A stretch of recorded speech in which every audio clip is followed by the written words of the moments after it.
Hello friends, myself Smita Ujjwal Nandalwar, Turner instructor of government ITI Yavatmal.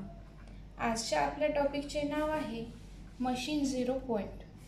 Machine 0 point CNC मशीनवरती ठराविक ठिकाणी सर्व ॲक्सिसकरिता एक machine 0 point ठेवला जातो। हा या मशीनचा या वर्कचा हा मशीन 0 पॉइंट आहे। तसंच CNC लेथ मशीनवर हा एक मशीन 0 पॉइंट आहे।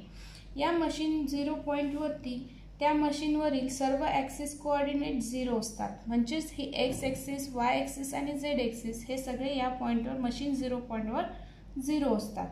मशीन चालू केल्यानंतर CNC मशीनवरती असलेल्या सर्व ॲक्सिसची हालचाल मशीन 0 पार्टपासून होत असते व त्याचप्रमाणे सर्व ॲक्सिसची करंट पोझिशन संगणकाच्या स्क्रीनवर सतत दिसत असते।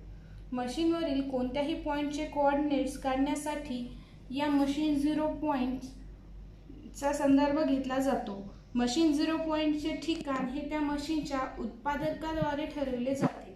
CNC लेथ मशीनवर एक्स ॲक्सिस वरील स्पिंडलचा सेंटर व झेड ॲक्सिस वरील स्पिंडलचे किंवा चकचे सर्वात बाहेरचे टोक या सर्वसाधारण मशीनला मशीन 0 पॉइंट असा ठरवला जातो।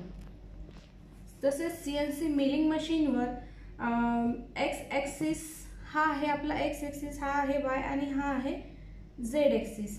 तसंच एक्स ॲक्सिससाठी टेबलच्या डाव्या बाजूची कडा ॲक्सिसवरील टेबलची बाहेरील कडा म्हणजेच बाहेरील कडा ही व झेड ॲक्सिसवरील टेबलवरील पृष्ठभाग या सर्वसाधारण मशीन 0 पॉइंट ठरवला जातो।